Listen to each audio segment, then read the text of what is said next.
Stepstone presenting Vira, truly independent AI homes, 0% no other charges. போரூருக்கே இது புதுசு. at Kattupakkam Porur.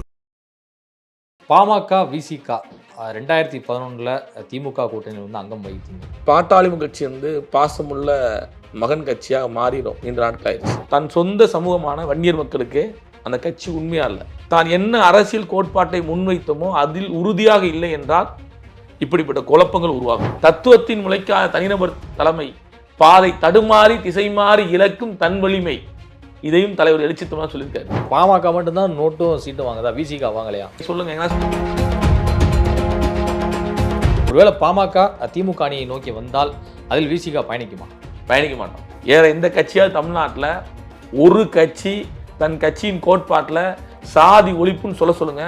நீங்க என்ன சொல்ல கேட்குறேன்? தந்தை பெரியாரையும் மார்க்சியத்தையும் புரட்சி அம்பேத்கரையும் பேசுகின்ற தகுதி பாட்டாளி மக்கள் கட்சி கிடையாது. அன்றாட கூலிய வேலைக்கு போற வன்னியர் மக்களை சாதி வெறி ஊட்டி, சாதி கொம்பு செய்தி அவர்களை ஒடுக்கப்பட்ட மக்களுக்கு எதிராக திசை திருப்புவதுதான்.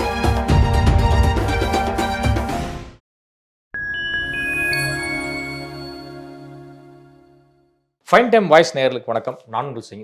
நம்ம சிறப்பு நிகழ்ச்சியில் நம்மோடு இணைந்திருக்கிறார் விடுதலை சிறுத்தைகள் கட்சியின் மதுரை மண்டல செயலாளர் திரு மாலின் அவர்கள். வணக்கம். வணக்கம். எப்படி சார் இருக்கீங்க? நல்லா இருக்கும். பாமக விசிக 2011 திமுக கூட்டணியில் வந்து அங்கம் வகித்தீங்க. தற்போது பாமகவில் நிலவி வரக்கூடிய இந்த பிரச்சனைகள் எல்லாமே ஒரு பக்கம் வந்து திமுக அணிக்கு போகிறதா மருத்துவர் ராமதாஸ் அவர்கள் வந்து முடிவெடுத்ததன் காரணமாக தான் இதுவான பிரச்சனைகள் அப்படிங்கன்னு சிலர் வந்து விமர்சிக்கிறாங்க. பல விமர்சகர்கள் அதுதான் வந்து சொல்கிறாங்க.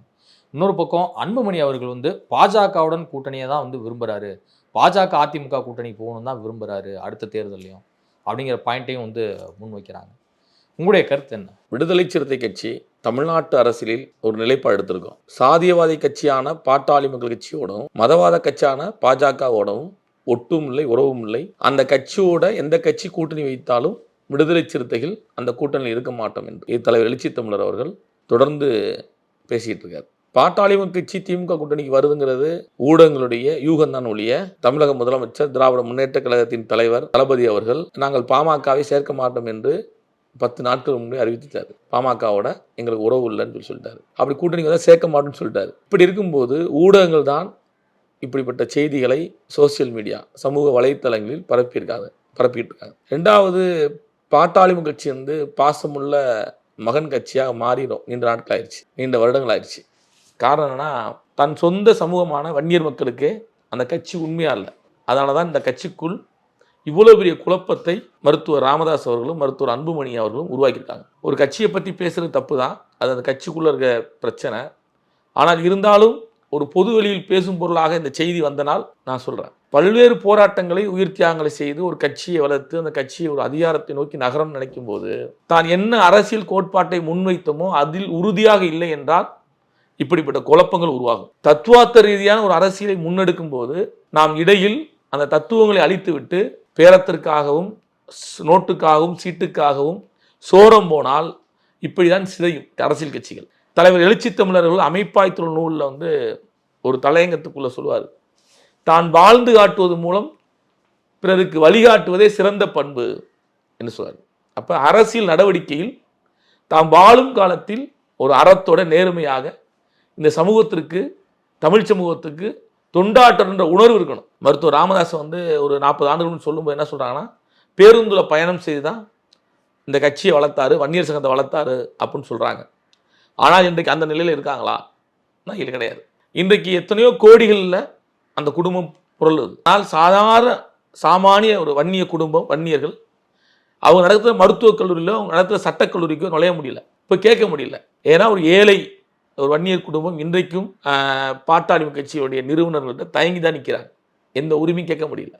யாருக்காக உருவாக்கப்பட்ட கட்சி, எந்த மக்களுக்கான உருவான கட்சி இன்றைக்கு என்ன நிலையில் இருக்கிறதுக்கு காரணம் என்ன? சொந்த சமூகத்தை ஏமாற்றுவது தான் அது முதல் செஞ்ச தவறு. இல்லை, அப்படி என்ன ஏமாத்திட்டாங்க? அதாவது வன்னியர்களுக்காக இடஒதுக்கீடு கேட்க போய் தான் அதன் பிறகு பிசிலே வந்து பார்த்தீங்கன்னா எத்தனையோ சமூகங்கள் இன்னும் கல்வியிலையும் சரி, வேலை வாய்ப்புலையும் சரி, அரசியல் அதிகாரத்திலையும் சரி அந்த பிரதிநிதித்துவத்தெல்லாம் பெற முடியாமல் இருக்குது அப்படின்னு சொல்லிட்டு 20% மிகவும் போராடி மிகவும் பிற்படுத்தப்பட்டோர் பட்டியலுக்கான இடஒதுக்கீடு காரணமாக இருந்தவர் ராமதாஸ் தானே. இடஒதுக்கீடு பெற்றுக் கொடுத்தாரு, மாற்று கருத்து இல்லை. ஆனால் அதே ராமதாஸ் சொந்த சமூகத்தை ஒரு விளிம்பு நிலை ஒடுக்கப்பட்ட மக்களுக்கு எதிராக திருப்பலையா சாதி வெறியோட? விடுதலை சிறுத்தை கட்சி அரசியல் ரீதியாக முதல் தேர்தல் 2011 வரைக்கும் பாமகவும் விசிகாவும் ஒன்னா தானே இருந்தீங்க அப்பெல்லாம். அதுக்கு முன்னாடி சில நேரங்கள்ல முரண்கள் இருந்தாலும் கூட தமிழ் குடிதாங்கின்னு பட்டம் கொடுத்தது யாரு? திருமாவளவன் தானே கொடுத்தாரு. தமிழ் குடிதாங்கி பட்டம் கொடுத்தது 1992. அது 2025 கிடையாது, 2020 கிடையாது, 1992 மதுரை மேலூர்ல தமிழ் குடிதாங்கின்னு பட்டம் கொடுத்தாரு. அது எதற்காக என்றால், கும்பகோணத்துக்கு அருகில் தமிழ் குடிதாங்கிற ஊர்ல ஒரு பிணத்தை தோல்ல சுமந்து போட்டு கொண்டு போனதுக்காக அந்த பட்டத்தை கொடுத்தாரு தலைவர் எழுச்சி தமிழர் அவர்கள். ஆனால் அதற்கு பிறகு அவருடைய நடவடிக்கைன்னு இருக்குல்ல, 99 சிதம்பரம் தேர்தலுக்கலாம் மிகப்பெரிய வன்முறை காடாக சிதம்பரம் நாடாளுமன்ற தொகுதி, கடலூர் மாவட்டம், பெரம்பலூர் மாவட்டம் ஆனது. அதெல்லாம் மறந்து தான் தமிழ் பாதுகாப்பு இயக்கத்தோட தலைவர் எழுச்சி தமிழர் பயணிக்கிறாரு, பல்வேறு போராட்டங்களை முன்னெடுக்கிறாரு. ஆனால் மீண்டும் ராமதாஸ் அவர்கள் விடுதலை சிறுத்தை என்ன சொன்னார்?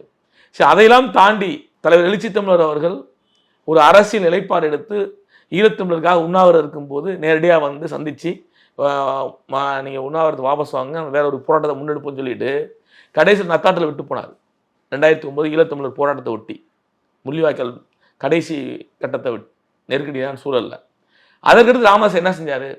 அனைத்து சாதியினர் கூட்டமைப்புன்னு ஒரு கூட்டமைப்பு உருவாக்கி விடுதலை சிறுத்தைக்கு எதிராக ஒரு போராட்டத்தை, ஒரு கருத்தரங்கம், போராட்டங்களை முன்னெடுத்து தலித்தலாவர கூட்டமைப்புன்னு ஒரு கூட்டமைப்பு உருவாக்கி சாதிய உணர்வுகளை தூண்டி விட்டு இளைஞர்களை வந்து விடுதலை சிறுத்தைக்கு எதிராக பேச வச்சு வன்முறை காடாக்குனாரா இல்லையா? இதெல்லாம் நடந்துச்சுல. இன்றைக்கு சென்னையில் மகாபலிபுரத்தில் மாநாட்டில், வன்னியர் சங்க மாநாட்டில் அங்கே வந்த பசங்க 15 வயசு கூட இருக்காத பசங்க விடுதலை சிறுத்தைக்கு எதிராக பேச வச்சாங்க இல்லையா? என்ன காரணம்? ஒன்றும் தெரியாது. விசிகாவில் இருக்கக்கூடிய இளைஞர்கள் வந்து பாமகவை பற்றியோ பற்றியோ அன்புமணி அவர்களை பற்றியோ பேசுவதே இல்லை. எதுனாச்சும் ஒரு வீடியோ காட்டுங்க. நீங்க என்ன சொன்ன கேட்கிறேன், விடுதலை சிறுத்தையில் இருக்கிற இளைஞர்கள் மருத்துவரை பற்றியோ ராமதாஸை பற்றியோ அன்புமணி பற்றியோ ஏதாச்சும் ஒரு வீடியோ தவறா பேசுனாங்க, மரியாதை குறைவாக பேசுனாங்க, ஒரு வீடியோ காட்டுங்க. நீங்க என்ன சொன்னாலும் கேட்குறேன். ஆனால் அந்த மாநாட்டில் வன்னியர் சங்க மாநாட்டில் எவ்வளவு ஒருமையில் ஒரு கட்சியினுடைய தலைவர், ஒரு அங்கீகரிக்கப்பட்ட தெருள் அரசியல் கட்சியுடைய தலைவர், லட்சக்கணக்கான தொண்டர்களுக்கு கொண்ட ஒரு கட்சியினுடைய தலைவரை வந்து மிக அருவருப்பாக கேவலமாக பேச சொல்லித்தர வார்த்தை இருக்குல்ல, ஒரு மீடியா வச்சுக்கிட்டு அவன் பேசுகிறான், அந்த பையன் பேசுகிறான், அதை போட்டு வெளியிடுறீங்களே, நியாயமா? அது உங்கள்கிட்ட என்ன அறம் இருக்குது? ஒரு சமூகத்தினுடைய ஒரு தலைமையை, அந்த மக்களுக்காக போராட ஒரு இயக்கத்தை கொச்சைப்படுத்த இருக்குல்ல. அப்போ நீங்கள் என்ன சொல்லித்தரீங்க? என்ன அரசியல் சொல்லித்தரீங்க? ஏன் இந்த இவ்வளோ பெரிய நெருக்கடி பாமகக்குன்னா, தத்துவத்தின் முளைக்காத தனிநபர் தலைமை, தத்துவத்தின் முளைக்காத தனிநபர் தலைமை, பாதை தடுமாறி திசை மாறி இழக்கும் தன் வலிமை. இதையும் தலைவர் எழுச்சி தமிழர் சொல்லியிருக்காரு. ஏன்னா ஒரு கோட்பாட்டாக புரட்சி அம்பேத்கர், தந்தை பெரியார், கார்ல் மார்க்ஸை முன்னிறுத்தி பாமகவுடைய லோவாச்சு அரசியல் பண்றாங்க. ஆனால் நோட்டுக்காக சீட்டுக்காக பாஜகவோட கூட்டணி, நோட்டுக்காக சீட்டுக்காக அதிமுக கூட்டணி, ஒரு கொள்கை இல்லாத நிலைப்பாடோடு ஒரு கட்சி இருந்தால் அந்த சொந்த சமூக மக்களை எப்படி ஏற்றுக்கொள்வார்கள்? பாமக மட்டும்தான் நோட்டும் சீட்டும் வாங்குதா, விசிகா வாங்கலையா? இல்லையே, சொல்லுங்க, என்ன சொல்லுங்க, ஏன்னா ஒரு இடத்துல சொல்லுங்க. விடுதலை சிறுத்தை இல்ல 2001 பாஜக அணியில் இடம் பெற்றீங்களா இல்லையா? இது வந்து இந்த கேள்வியே ஒரு அருவருப்பான கேள்விங்க. நான் என்ன சொல்றேன்னா, அன்றைய கூட்டணியுடைய தலைவர் யார்? கலைஞர் அவர்கள். கலைஞர் அவர்கள் பாஜகவோடு கூட்டு வச்சாரா, பாஜக கலைஞர் கூட்டு வச்சா? சொல்லுங்க, நீங்க விளக்கம் சொல்லுங்க எனக்கு. பாஜகவோடு கலைஞர் கூட்டு வச்சாரா? தேசிய அளவில் பார்க்கும்போது வந்து என்டிஏ கூட்டணி தானே. அப்படி கிடையாது. தமிழ்நாட்டு அளவில் நாங்கள் சொல்றோம்.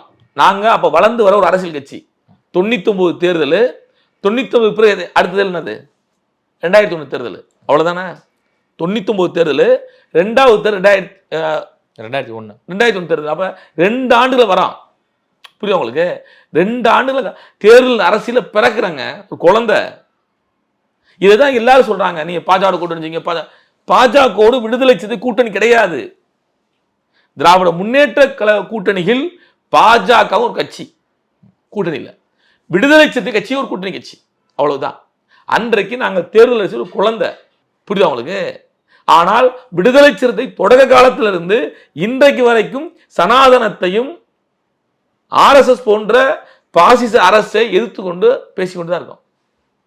புரியுதுங்களா?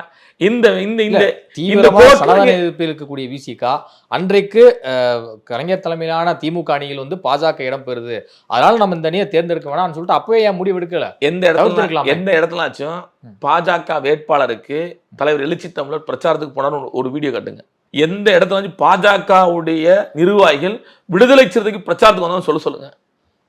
இதெல்லாம் இருக்கு. நீங்க வந்து தேர்தல் அரசியலை நீங்க என்ன நினைக்கிறீங்கன்னா, தேர்தல் அரசியல்ல விடுதலை சிறுத்தை மாதிரி ஒரு என்னென்ன அறம் சார்ந்த இயக்கத்தை பார்க்க முடியாது. நேற்று வரைக்கும் தந்தை பெரியாரை வாழ்கன்னு சொன்ன கட்சிகள் இன்றைக்கு பெரியாரை ஒழிவுன்னு சொல்றாங்க. பார்க்கிறோமா இல்லையா? பார்க்கிறோமா இல்லையா? ஆனால் விடுதலை சிறுத்தை 90 தொடக்கத்தில் இந்த அரசியலை என்ன முன்னெடுத்தமோ அதை தான் 2025 பேசுறான். 90 தொடக்கத்தில் சனாதனத்தை வேறறுப்போம் சொல்லி அன்றைக்கு பால் தாக்கரே சிவசேனா கட்சியை எதிர்த்து மிகப்பெரிய ரயில் மறியல் போராட்டத்தை நடத்தி பல்லாயிரக்கணக்கான பேர் சிறைக்கு போனாங்க மதுரையில். புரியுதுங்களா? மரக்காடா பல்கலைக்கழகத்தில் புரட்சியாளர் அம்பேத்கருடைய பெயர் சூட்டுவதற்கு எதிர்ப்பு தெரிவித்த பால் தாக்கரை கண்டிச்சு சிவசேனாவை கண்டிச்சு ஒரு பெரிய ரயில் மறியல் போராட்டம் விடுதலை சிறுத்தைகள் மதுரையில் பண்ணான். அன்னைக்கு கட்சி இவ்வளவு பெரிய வளர்ச்சி கிடையாது. ஆனால் ஏன் பண்ணான்? ஒரு கொள்கை கோட்பாட்டுக்காண்டி. அத்வானி ரத யாத்திரை பாபர் மசூதி இடிப்பதற்கு முன்பாக அத்வானி ரத யாத்திரையை தமிழகத்துக்கு கொண்டு வரும்போது, குறிப்பா மதுரைக்குள்ள நுழையும் போது, மதுரைக்குள் நுழையாதே, அத்வானியை மதுரைக்குள் நுழையாதே, மதவெறியை தூண்டாதே என்று சுவரட்டி அடித்து ஒட்டியவர்கள் விடுதலை சிறுத்தைகள். அன்று ராமனால் இலங்கை அழிந்தது, இன்று அத்வானியால் இந்தியா அழிகிறது என்று போஸ்ட் ஒட்டியிருக்கான். இதெல்லாம் நீங்க வந்துட்டு சும்மா கிடையாது, ஏதோ வந்துட்டு போற போக்குல எல்லாம் சொல்லல, இதெல்லாம் வரலாறு. ஆனா விடுதலை சிறுத்தைகள் அந்த நிலைப்பாட்டில இருந்து இப்ப நிலைப்பாட்டுக்கு ஒன்னாதான் இருக்கும். நீங்க 2021 சட்டமன்ற தேர்தல் என்பது திராவிட முன்னேற்ற கழக கூட்டணியில் விடுதலை சிறுத்தை பங்கு, அவ்வளவுதான். அந்த தேர்தல் அரசியல்ல நாங்க 2 ஆண்டுகள் 99 எலெக்ஷன் 2001 தேர்தல், நாங்கள் அப்போதான் தேர்தலில் குழந்தை. புரியுதுங்களா? அப்ப பாஜக இவ்வளவு பெரிய விஷப்பாம்பு அரசியல் இப்படிலாம் இருப்பாங்கிறது எங்களுக்கு தெரியும். அதனால கலைஞர்கிட்ட வந்து தலைவர் எழுச்சி தமிழர் வந்து ரொம்ப தெளிவா சொன்னாரு, திமுகவோட கூட்டணி வைக்கிறோம், என்டியோட கிடையாதுன்னாரு. புரியுதா உங்களுக்கு? அப்ப பாஜக வேட்பாளர்கள் போட்டியிட்ட தொகுதிகள் எல்லாம் வந்து பாத்தீங்கன்னா விடுதலை சிறுத்தை போகல விடுதலை சிறுத்தைகள். அதே மாதிரி விடுதலை சிறுத்தை போட்டியிட இடத்துக்கு பாஜக வரல. அதான் ஒரு வீடியோ காட்டுங்க, தலைவர் எழுச்சி தமிழர் பாஜக வேட்பாளருக்கு ஆதரிச்சு ஒரு வீடியோ கிளிப்பிங் காட்டுங்க, ஒரு போட்டோ காட்டுங்க. நீங்க அந்த அரசியல் வாழ்க்கையை விட்டு நான் போயிடுறேன். பொய் சொல்லல, சும்மா இந்த இன்ட்ரிக்கு என்ன பொய் சொல்ல, ஒரு போட்டோ காட்டுங்க பாஜக வேட்பாளர். இப்ப நாங்க காட்டுறோமா? யாருக்கு போட்டோ காட்டணும்? இங்க யாரெல்லாம் மாத்தி பேசுறான்? போட்டோ இருக்கா இல்லையா? நான் இன்னும் மறைமுகமா சொல்றேங்க, இது வந்து ஒரு கோட்ல தான் சொல்றேன். ஒரு கட்சி ஒரு நபர் வந்து ஹெச் ராஜாவை பாட்டுறாங்க, ஒரு விஷயமா பாட்டுறாங்க. அப்படி பார்த்துட்டு வந்தது காரணமாகவே தலைவர் அந்த நபர் நிற்பரையும் பேச மாட்டார், முகம் கொடுத்து பேச மாட்டார். இது ஒரு சூசமா சொல்ற விஷயத்த புரியுதுங்களா? அப்படி ஒரு கோட்பாட்டுல, ஏன்னா கொள்கைக்காக நீ போய் யாரோடும் சமரசம் பண்ணக்கூடாது, கொள்கையை விட்டுட்டு யாரையும் சமரசம் பண்ணக்கூடாது, கொள்கைக்காக உறுதியா நிக்கணும். அப்படிப்பட்ட ஒரு மகத்தான தலைவர் எழுச்சி தமிழர். நீங்க அந்த கூட்டணியை வந்து இன்னைக்கு வரைக்கும் ஊடகங்களையும் சரி மெயின் ஸ்ட்ரீம் மீடியாவும் யாராச்சும் பேசினா பாஜக கூட்டணி வச்சுக்கல, பாஜகவோட கூட்டணி என்பது இதை தெளிவா சொல்றேன். அன்னைக்கு நாங்க தேர்தலுக்கு வந்து 2 ஆண்டுகள் 2 வருடம் அவ்வளவுதான். 99 2001 அவ்வளவுதான். எங்களுக்கு அப்பதான் பிறந்த தேர்தல் அரசியல பிறந்த குழந்தை. அதை வந்து நீங்க வந்துட்டு அதுக்காக முடிச்சு விடக்கூடாது. இன்றைக்கும் சனாதனத்தை வேறறுப்புங்கிறதுல உறுதியா இருக்கும். எந்த காலத்திலும் எக்காலத்திலும் விடுதலை சிறுத்தைகள் பாஜகவோடும் பாமக கூட்டணி கிடையாது, உறுதியா இருக்கும். 2011 பாமகவும் விசிகாவும் ஒரே அணியில வந்து இருந்தீங்க. இன்னைக்கு வந்து இருக்கக்கூடிய ஒரு சூழல்ல ஒருவேளை பாமக திமுக அணியை நோக்கி வந்தால் அதில் விசிகா பயணிக்குமா? பயணிக்க மாட்டோம், பயணிக்க வாய்ப்பு இல்லை. என்ன காரணம்னா, விடுதலை சிறுத்தைகள் இன்றைக்கும் தலைவர் எழுச்சி தமிழர் ஒரு உறுதியா இருக்காரு. சாதியவாதி கட்சியான பாமக தமிழக அரசியல் ஆபத்தான கட்சியா இல்லையானா ஆபத்தான கட்சி. மறைமுகமாக வன்னியர் மக்களை, ஒடுக்கப்பட்ட மக்கள், எல்லா சமூகங்களுக்குமான பிரதிநிதித்துவத்தையும் பாமக கொடுத்துருக்கேன். அதை எப்படி நீங்க ஒரு சாதிய வட்டத்துக்குள்ள தள்ளுறீங்க? பாஜகங்கிறது ஒரு நல்ல ஒரு கட்சி, தேசிய அரசியல் பேசுகிற கட்சி. விசிகா வந்து தலித் பேந்தர்ஸ்ல இருந்து உருவாகி இருக்கும்போது இதுவுமே ஒரு சமூகம் சார்ந்து ஒரு சாதியம் சார்ந்தானே அதன் பிறகு கட்சியா உருமாறுது. நீங்க செட்டியார்கள், நாடார்கள், பிள்ளைமார்கள், மற்றவர்கள் சங்கம் வைப்பதற்கும் ஒடுக்கப்பட்ட மக்கள் சங்கம் வைப்பதற்கும் வித்தியாசம் இருக்கு. அவர்களெல்லாம் சாதியை பாதுகாப்பதற்கு, சாதியை கட்டமைக்கிறதுக்கு சங்கம் வைக்கிறாங்க. விடுதலை சிறுத்தைகளோ ஒடுக்கப்பட்ட மக்களோ விளிம்பு நிலை மக்களோ சாதி ஒழிப்புக்கான விடுதலை அரசியலை பேசுகிறோம். நீங்கள் இதான் புரிஞ்சுக்கணும். மற்றவர்கள் கட்சி கட்டுவதற்கும் விளிம்பினை மக்கள் கட்சி கட்டி வருவதற்கும் வித்தியாசம் இருக்குது. விளிம்பிலை மக்கள் எந்த சாதி வெறியோடு, சாதி துவசங்களோடு, வன்முறை கலாச்சாரங்களோடு வரல. புரியுதுங்களா? ஒரு கருத்தியலை சாதி ஒழிப்பு எங்கள் கட்சியுடைய கோட்பாட்டு 5 முழக்கங்களே வந்து இந்த சமூகத்திற்கு நீ தேவையான முழக்கங்கள் தான். ஏதோ ஏனோதானண்டு முழக்கங்கள் எழுதலை, கோட்பாட்டு எழுதலை. இந்த சமூகத்துக்கு தேவையான சாதி ஒழிப்பு இன்னைக்கு அவசியமாகப்படுது. அப்போ அதை முன்னிறுத்தி தான் அரசியல் செய்யறோம். வேற எந்த கட்சியாவது தமிழ்நாட்டில் ஒரு கட்சி தன் கட்சியின் கோட்பாட்டில் சாதி ஒழிப்புன்னு சொல்லுங்க, நீங்க என்ன சொல்ல கேட்குறேன். இங்க எல்லாம் தமிழ் தேசியத்திற்காகவும் தமிழர்கள் நலனுக்காகவும் போராட கட்சி தானே. எந்த கட்சி கோட்பாட்டிலாச்சும் சாதி ஒழிப்புன்னு ஒரு வார்த்தையை சொல்லுங்க. எந்த கட்சி சொல்றாங்க சொல்லுங்க. திராவிட கட்சிகளா இருக்கட்டும், தமிழ் தேசிய கட்சிகளா இருக்கட்டும், எங்கன்னா சொல்றாங்களா? யாரும் இருக்கா? எங்கேயுமே சாதி ஒழிப்பு கிடையாது. ஆனால் மேடையில் சாதி ஒழிப்புன்னு பேசுவாங்க. அவங்க கொள்கை கோட்பாட்டில் சாதி ஒழிப்புன்னு கிடையாது. ஆனால் விடுதலை சிறுத்தை கட்சி எங்களுடைய கோட்பாட்டின் முதல் முதல் முதல் கோட்பாடே சாதி ஒழிப்பு, தமிழ் தேசிய விடுதலைன்னு தான். புரியுதுங்களா? இது மற்ற கட்சி மாதிரி இல்லை தமிழர்களாக உண்டு கூட்டிட்டு அப்புறம் சாதி ஒழிப்போம் வாங்க, அந்த நாடகம் நாங்கள் போட அவசியம் இல்லை. அந்த நாடகம் நாங்கள் போட தேவையும் இல்லை. எங்கிட்ட ஒரு நேர்மையான ஒரு கோட்பாடு இருக்குது. ஏன்னா தலைவர் எழுச்சி தமிழரை வந்து இந்த மண்ணில் அவர் அரசியலை தொடங்கும் போதே ஒரு தமிழ் தேசிய ஈழ விடுதலைக்கான அரசியல் தான் பேசியிருக்காரு.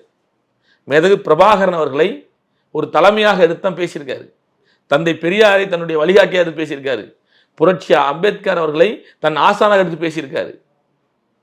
புரியுதுங்களா? மற்ற தலைவர்கள் மாதிரி அவர்கிட்ட கொஞ்ச நாள் பேசிட்டு வாடகைக்கு வாயை விட்டுட்டு அப்புறம் இங்கே கொஞ்ச நாள் வாடகைக்கு வாய விடல. நாங்கள் என்ன ஸ்டாண்ட் எடுத்தோமோ, அவர் என்ன ஸ்டாண்ட் அரசியல் தொடங்கினாரோ, இன்னைக்கு வரைக்கும் அந்த பாயிண்ட்ல 40 வருஷம் சரியா இருக்காரு. 83 ஒரு களத்துக்கு வராரு, இந்த ஈழ விடுதலை அரசியலுக்கு வராரு. இன்னைக்கு 2025 40 ஆண்டு அரசியல் அவர் பார்த்தீங்கன்னா அவர் எங்கேயுமே பிசுறல. நீங்க எடுத்து பார்க்கலாம், பொய் கிடையாது. அப்ப ஒரு நேர்மை இருக்கணும் அரசியல்ல. அந்த நேர்மை விடுதலை சிறுத்தைகள் இருக்கு. அன்புமணியை 35 வயதில் அமைச்சராக்கியது நான் செய்த தவறு என பேசியிருக்கிறார் ராமதாஸ் அவர்கள். இதை பத்தி என்ன நினைக்கிறீங்க? காலம் கடந்து அவர் மகனை வந்து ஒரு குற்றச்சாட்டு கொண்டு வராரு. தன்னுடைய பேரனுக்காக மகனை வந்து பலிகடாக்குறாரு. இதுதான் உண்மை. ஏன்னா அவர் கட்சி ஆரம்பிக்கும் போது பாட்டூந்தன் வந்து ராமதாஸ் குலதெய்வம், அன்புமணி வந்து எதிர்காலம் அப்படின்னு சொல்லிட்டாரு. இப்போ கட்சி பதவியில இருந்து விலகிட்டார். இல்லை, நீங்க விஷயம் என்னன்னா, பாட்டாளி கட்சி ஆரம்பிக்கும் போது இந்த கட்சியில் தலைமைக்கு என் மகனோ என் குடும்பத்திலிருந்து ஒரு வாரிசோ வரமாட்டார்கள். அப்படி வந்தால் முச்சேந்தியில் வைத்து என்னை சாட்டையாடிகள் சவுக்காடின்னு சொன்னவர் மருத்துவர் ஐயா அவர்கள், ராமதாஸ் அவர்கள். இன்னைக்கு எதை வச்சு அடிக்கிறதா? கொஞ்ச நாள் மகனை வச்சிருந்தாரு, இப்போ பேரனை கொண்டு வராரு. எதை வச்சு அடிக்கிறது? இதுவே மக்கள் நம்ப மாட்டாங்களே. நீங்கள் என்றைக்குமே அரசியலில் ஒரு அறத்தோட நேர்மையாக நீங்கள் ஒரு கோர்ட்டில் போனீங்கன்னா, சொந்த சமூகமாக இருக்கட்டும், எந்த மக்களாக இருக்கட்டும், பொது சமூகமாக இருக்கட்டும், உங்களை உற்று கவனிப்பாங்க, உங்களை உற்று நோக்குவாங்க. ஆனால் நீங்கள் சுயநல அரசியலை எடுத்துக்கிட்டிங்கன்னா ஒரு கட்டத்துக்கு மேலே நீங்கள் என்ன சொல்ல நம்ப மாட்டாங்க. நீங்கள் உண்மையாக கூட சமூகத்துக்கு இருந்திருக்கலாம், உண்மையாக பணி செஞ்சுருக்கலாம். அந்த மக்கள் உங்களை எப்படி ஏற்றுக்கொள்வாங்க? புரியுதா உங்களுக்கு? அப்போ ஜி.கே. மணின்னு ஒருத்தர் இருக்கார். இப்போ அண்ணன் வேல்முருகன் இருக்கார், தமிழக வாழ்வு கட்சி. அந்த கட்சி பாமக சட்டமன்ற உறுப்பினர் இருந்தார். பல்வேறு காலகட்டத்தில் போராட்டங்களில் களத்தில் இருந்திருக்காரு. அப்போ இவரெல்லாம் கலட்டி விட்டுட்டு காடுவெட்டி குரு அவர் மருத்துவமனை உடல்நலக் குறைவு ஏற்பட்டு கடைசியில் இறுதி கட்டமாக இருக்கும்போது கூட சிங்கப்பூர் கொண்டு போனவரை, சிங்கப்பூர் வைத்தியம் பார்த்தோம்னா அவர் வந்து பொழைச்சிருவார் அப்படின்னு சொன்ன போகலாம். இதே மருத்துவர் அன்புமணிதாஸ் என்ன சொன்னார்? எங்களால் வச்சு பாருங்க போகணும்னு சொன்னவர் தானே அவங்க குடும்பத்திட்ட, காடுவெட்டி குடும்பத்திட்ட. புரியுதுங்களா? இப்போ எங்கள் தலைவர் சொன்னார், ஒரு இடத்துல பேசும்போது சொன்னார், மாவீரன் காடுவெட்டி குருன்னு சொல்கிறாங்க. என்னைக்குனாவது மருத்துவர் ராமதாஸ் அவர்கள் சொந்த அவர் மகனுக்கு வந்து மாவீரன் அன்புமணி சொல்லுவாரா அப்படின்னு ஒரு கேள்வி எழுப்பார். இந்த கேள்விக்குள்ள அவ்வளவு காரணங்கள் இருக்கு. தான் சொந்த மகனை டாக்டர் அன்புமணின்னு சொல்ல வச்சாரு. ஆனால் யாரோ பெற்ற பிள்ளை காடுவெட்டி குரு மாவீரன் ஆக்குனாரு. அப்போ இதுதான் ராமதாஸ் அரசியல். அதனால தான் இன்றைக்கி பாட்டாளி கட்சி இவ்வளவு சின்ன பின்னமா கிடக்குது. ஏனென்றால் அதுதான் முன்னாடி சொன்னேன், தத்துவத்தின் முளைக்காத தனிநபர் தலைமை பாதை தடுமாறி திசை மாறி இலக்கும் தன் வலிமை. தத்துவம் கோட்பாடுலாம் நோட்டுக்காக சீட்டுக்காக காணாம போனா என்னைக்கும் மார்க்சியம் பெரியாரையும் அம்பேத்கரையும் எல்லாமே பேசிட்டு தானே இருக்காங்க. தந்தை பெரியாரையும் மார்க்சியத்தையும் புரட்சி அம்பேத்கரையும் பேசுகின்ற தகுதி பாட்டாளி மக்கள் கட்சி கிடையாது. ராமதாசருடைய இல்லத்திலே வந்து பாத்தீங்கன்னா சிலையெல்லாம் வச்சு நாடகம் தான். ஒரு நாளைக்கு வந்து அம்பேத்கர் 7 சிலையை வந்து திறந்து வச்சார் ராமதாஸ். நீங்க மருத்துவர் ராமதாஸ் ஒரு காலத்துல ஒடுக்கப்பட்ட மக்களை விளிம்பு மக்களுக்காக சொன்னாரு, வந்தாரு, நின்றாரு. பாமகவுக்கு கிடைத்த முதல் மத்திய இணையமைச்சர் பதவியை வந்து ஒரு ஒடுக்கப்பட்ட சமூகத்தை சேர்ந்த தலித் எழுமலை அவர்களுக்கு கொடுத்தவர் வந்து ராமதாஸ் தானே. என்றைக்குமே அரசியல் கட்சியில் ஒரு கட்சி வந்து மக்களோட எழுச்சியாகும் போது பொது கட்சியாக காட்டுறதுக்கு சில வேலை செய்வாங்க, வேலை செயல்திட்டம் இருக்கும். அது ஒரு நேர்மையாக இருக்கணும். இன்றைக்கி விடுதலை சிறுத்தைகள் வந்து பொது கட்சியாக மாறி நிற்கிதுன்னா, இன்றைக்கி எஸ்எஸ் பாலாஜி அண்ணன் இன்றைக்கி திருப்பூரூரில் சட்டமன்ற உறுப்பினர், ஆளூர் சானவாஸ் சட்டமன்ற ஒரு இஸ்லாமியர். அப்போ ஒரு பொது கட்சியாக பரிமாண வளர்ச்சி அடையும் போது நாம் பிற சமூகங்களை உள்ளடக்கி தான் கட்சி நடத்த முடியும். அப்படி தான் பாமக பண்ணியிருக்காங்க. இது பாமக புதுசாக பண்ண மாதிரி சொன்னாதீங்க. பாமக இன்னும் புதுசாக பண்ணலை, அவங்க தேவைக்கு பண்ணாங்க. தலித் மொழி எழில்மலை அவர்களை அமைச்சராக ஆக்குனாங்க. ஆனால் அவர் சுதந்திரமாக செயல்பட விட்டாங்களா? இல்லையே. அந்த கட்சியில் பொன்னுச்சாமிங்கிறவர் எங்கே போனார்? எம்பி. அந்த கட்சியில் வடிவேல் ராவணன் இருக்காரு, அவருக்கு என்ன முக்கியத்துவம் கொடுக்குறாங்க? இன்னைக்கு பொதுச்செயலாளர் இருக்காரு. ஏங்க பொதுச்செயலாளர் இருக்கலாங்க, முக்கியத்துவம் பாட்டாளி மக்கள் சூடிய வடிவேல் ராவணன் பொதுச்செயலாளர் உங்களுக்கு என்ன தெரியும்? மக்கள் தெரியுமா? வடிவேல் ராவணன் எத்தனை டிபேட்டில் பேசிட்டு இருக்காரு, எத்தனை பொதுக்கூட்டம் தனியாக பேசிட்டு இருக்காரு. வடிவேல் ராவணன் எங்க மக்கள்கிட்ட போய் சந்திச்சுட்டு இருக்காரு சொல்லுங்க. உங்களுக்கு எனக்கு வடிவேல் ராவணன் தெரியுங்க, மக்கள் தெரியுமா? அப்ப இவங்களுக்கு என்னன்னா, அப்படி சொல்றதுக்கு ஒரு கட்சிக்கு ஆள் வேணும். ஆனால் விடுதலை சிறுத்தை அப்படி கிடையாது. இன்னைக்கு எஸ்எஸ் பாலாஜா இருக்கட்டும், ஆனால் சாலூர் சானவாச தோழராக இருக்கட்டும், இன்னைக்கு ரெண்டு பேருமே பொதுமக்கள்கிட்ட விடுதலை சிறுத்தை பிரதிநிதியாக அடையாளப்படுறாங்க. அதுக்கு காரணம்னா, சுதந்திரமா கட்சி வந்து பிற சமூக கட்சிக்குள்ள வந்தாலும் அவங்கள வலிமைப்படுத்தி வளர விடணும். பாமகக்குள்ள வந்து தலித் மக்கள் கட்சியில் இருந்தா கூட அங்க ஒரு கீழ் சாதி அடிமை தான் நடைபெறுது. இது உங்களுக்கு தெரியாது. இல்ல 10 சீட்டு கடந்த முறை எம்பி தேர்தல்னாங்க, 2 இடங்கள் வந்து ஒடுக்கப்பட்ட மக்களுக்காக தானே கொடுத்துருக்காங்க. 10 சீட்டு கிட்ட கொடுத்துன ஆளுங்க யார்? 2 சீட்டு ஒடுக்கப்பட்ட மக்களுக்கு வாங்கி யாரும் எதிர்த்து நிற்கிறாங்க? ஒடுக்கப்பட்ட மக்களுக்காக போராடுகிறோம் நிற்பாங்களா? விழுப்புரத்துலையும் சிதம்பரத்துலையும் என்னங்க நியாயம்? 10 சீட்டு வாங்கிட்டு 2 சீட்டு யாருக்கு தராரு? ஒடுக்கப்பட்ட மக்களுக்காக போராடுகின்ற விடுதலை சிறுத்தைக்கு எதிராக வேட்பாளர் நிப்பாட்டுறாரு. இல்ல இன்னொரு 2 சீட்டு வந்து பாத்தீங்கன்னா உடையார் சமூகம், நாடார் சமூகத்து எல்லாத்துக்குமே சமூக பிரதிநிதித்துவம் தான் படுத்துறாங்க. ஏங்க நீங்க வந்து அதை சொல்லல, நீங்க அதே ராமதாஸ் தான் அனைத்து சாதியின கூட்டம் உருவாக்குனா இல்லையா? ஒடுக்கப்பட்ட மக்களுக்கு எதிராகவும் விடுதலை சிறுத்தைக்கு எதிராகவும் பரப்புரை பண்ணாரா இல்லையா? ஏன் அதை விட செஞ்சாரு? இதை யாரும் பேச மாட்டாங்க. புரியுது அவருக்கு? அப்ப ராமதாஸுடைய மூளை என்பது அழுக்கு படிந்த சாதிய மூளையா மாறிடுச்சு. இப்படிலாம் பயன்படுத்தலாம், தவிர்த்தரலாமே. இல்ல அப்படி நான் ஒரு உண்மையை சொல்றேங்க. அவர் நல்ல மருத்துவரா, நல்ல ஒரு தலைவரா இந்த சமூகத்துக்கு அடையாளப்பட்ட காலம் மாறி போய் இன்னைக்கு என்னன்னா, சொந்த சமூகத்துக்கான பதவி வெறி வந்துருச்சு. சொந்த சமூகத்துக்குள்ளே தன் மகனுக்கே இவ்வளவு பெரிய வெறியோட பேசக்கூடாதுல்ல. பேரனையும் மகனையும் சண்டை போடுறது அரசியலாங்க இது? சொந்த பேரன் சொந்த மகன் சண்டை போடுற அரசியலா? இன்னைக்கு திராவிட முன்னேற்ற கழகத்தில் அண்ணன் அழகிரிக்கும் தளபதி அவருக்கும் ஒளிவு பிரச்சனை நடந்துச்சு. இன்னைக்கு அந்த சுமூகமா இல்லையா? ஒரு கட்சி வலிமை பெற்றுக்கா இல்லையா? என்ன சொன்னாங்க? திமுக உடஞ்சிடும் அப்படின்னாங்கல்ல. இன்னைக்கு அடுத்து அவர் உதயநிதி வந்துட்டார்ல. அப்போ ஒரு கட்சி என்பது இதெல்லாம் வாரிசு அரசியலை வந்து விசிக ஏத்துக்குதா? வாரிசு இல்லைங்க. ஒரு கட்சியை காப்பாற்றணும், அந்த கட்சி நிலைப்பாடு. நீங்க அதுக்காண்டி ரோட்ல போட்ட கட்சியை கொடுக்க முடியாது. அந்த கட்சியை காப்பாற்றுறது அவங்க நிலைப்பாடுங்க. அந்த இடத்துல இப்போ நம்ம பேசுகிறாங்க, இந்த இடத்துல ஒருத்தர் வந்து பேசும்போது அதோட சூழல் தெரியும். அப்போ நம்ம சொல்கிறது ஈஸியாக பேசிடலாம். கட்சி நடத்துறது கஷ்டமான விஷயம். சொல்கிறது ஈஸியாக, அது பாமக இருக்கட்டும், விடுதலை சிறுத்தையாக இருக்கட்டும், அது திராவிட முன்னேற்ற கழகம், கட்சி நடத்துறது அவ்வளோ சாதாரண விஷயம் கிடையாது. அது கடினமான ஒரு பணி. புரியுதுங்களா? மக்கள் தொண்டு எப்படியோ, களத்தில் பணி செய்கிற எப்படியோ, அதை விட 100 மடங்கு கட்சி நடத்துகிற பணி. அதெல்லாம் போகிற போக்கில் வந்து எந்த கட்சி நம்ம வந்து ஈஸியாக சொல்லக்கூடாது.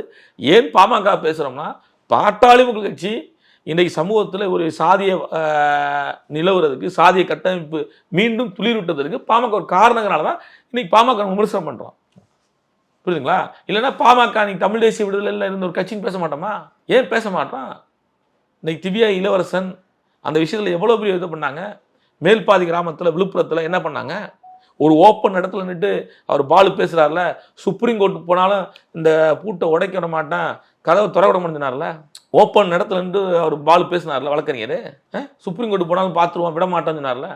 அப்போ இதெல்லாம் என்னென்னா, ஒரு சாமானிய வன்னியர் மக்களை, அன்றாட கூலிய வேலைக்கு போகிற வன்னியர் மக்களை, ஒரு அப்பாவி வன்னியர் மக்களை சாதி வெறி ஊட்டி, சாதி கொம்பு சீவி அவர்களை ஒடுக்கப்பட்ட மக்களுக்கு எதிராக திசை திருப்புவதுதான் பாமகவுடைய அரசியல்.